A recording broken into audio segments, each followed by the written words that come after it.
Alright guys, we're doing another minifigure review on this Friday. So every Friday I do a minifigure review, basically where I take a minifigure off my shelf or out of my collection and we basically go in depth. I review it, I show you some tips and tricks. For example, this one's a custom painted one, so I'm going to explain some of the tricks and techniques I used when I made this, and this is one I actually made probably, I want to say 3 years ago, probably 3 or 4 years ago.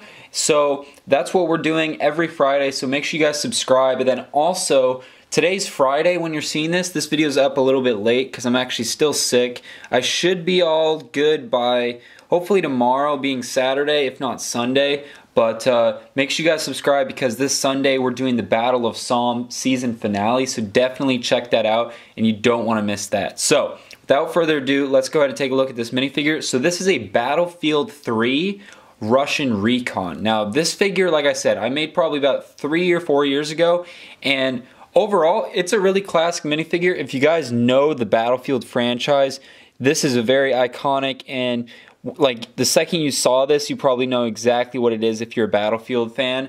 Now I got into Battlefield on Battlefield 3. I didn't play as much as like Battlefield 4 because when I got into Battlefield 3 was kind of already phasing itself out, and Battlefield 4 was just being kind of hyped up, so I kind of was more into Battlefield 4, and I played probably way too many hours on Battlefield 4. I think I haven't played it in a while, probably in a year or so, other than on PC I jumped on with a new account, but on Xbox One, I want to say I'm level 115 or something.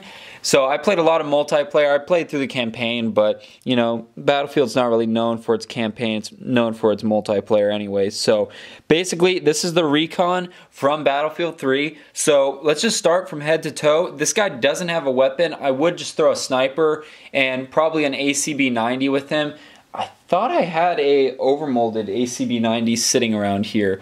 That would have been cool. That's like the one overmolded ACB-90 I've done, but basically, what we got going on for the headpiece or the hairpiece, this is actually the LEGO series minifigures. It's like the DJ figure, and he has like this silver headset and then black hair. What I went ahead and did was I painted the hair and kind of sanded it down. So I sanded it down to try to smooth out some of the higher ridges on the hair, and I painted it a kind of a dark olive. You can see that. I can spin this around.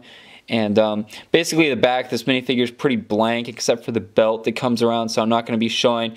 There's not too much to spin around here, but basically what I did was, like I said, I sanded down some of the high spots on the hair, and then I painted that olive green, left the earphones silver, I believe that's the normal color, and then he has a light flesh head underneath his kind of bandana.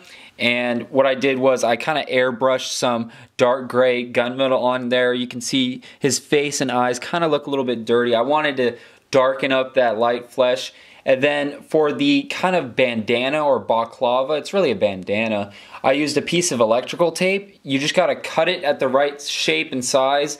Then I super glued that on, and I actually painted that whole piece of electrical tape blue, then kind of made white camo stripes on it just to add some more color. And I did all that before I glued it on, but that's how I got that kind of effect. You can see how it kind of looks like it's wrinkled, and that's just kind of the cool effect that you get. There you can kind of see the side of it where it's almost cut like, it looks like a triangle if you were to unfold that. And then excuse me, on the front of the minifigure, we basically just have a dark olive green torso that's blank.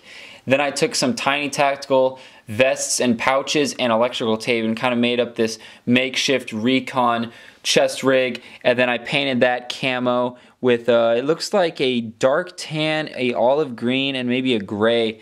So that was all hand painted by myself. I could probably do better now, but I think it was pretty good for however young I was at the time. And then for the legs, he has tan legs with just black boots printed, or not printed, painted around it. Then on the left side, we do have one tiny tactical kind of drop leg pouch. And then on the right knee, he's got a tiny tactical knee pad, which a lot of people haven't been using those in a while, which is kind of interesting because those used to be really popular. And then for the belt, we have some electrical tape that goes all the way around like I showed you earlier. And then it also has a little piece of white electrical tape on the center to act like a belt buckle. Don't really like that. Looking at it now, it stands out too much, but the idea is there, which is cool. And then for the camo on the legs, I tried something new. This is what's called sponge camo in the Flickr community. Basically, you take quite literally a tiny sponge. It's a very specific type of sponge that you get at like Michael's or probably any craft store. I think I have some still. That might be a cool tutorial to do. Let me know. But basically, you take paint, put it on the sponge, and you just kind of dab, you know, and kind of press on the paint onto these legs, and you get an interesting camo. You know, this is, I think, my first attempt, and you can see the side there looks pretty cool, but it's not perfect, but it looks kind of cool. So I gave that a shot on this minifigure, and then I also went ahead and painted the fingers on his gloves there, so it looks like he's got fingerless gloves, so you can see the light flesh there. Once again, just a little added detail that makes that minifigure that much better. But other than that, guys, that's pretty much it. Quick minifigure, but once again, one of my favorites. I'm always going to keep this one. I was actually trying to sell this probably, oh, when was that? 2015? I was trying to sell this for like $20, but then I decided to keep it. So I'm definitely holding on to this one because it's really cool, and it's a kind of a timekeeper, time safe, I don't know. It's like a moment in time that I don't want to lose because it just shows like this is where I've come from minifigure customization. So I have a couple more minifigures like this that are custom painted and that are Battlefield related. Let me know if you guys want me to go over them because I can definitely do that because every Friday we pick a new minifigure. So guys, let me know what you guys think of this minifigure in the comments down below.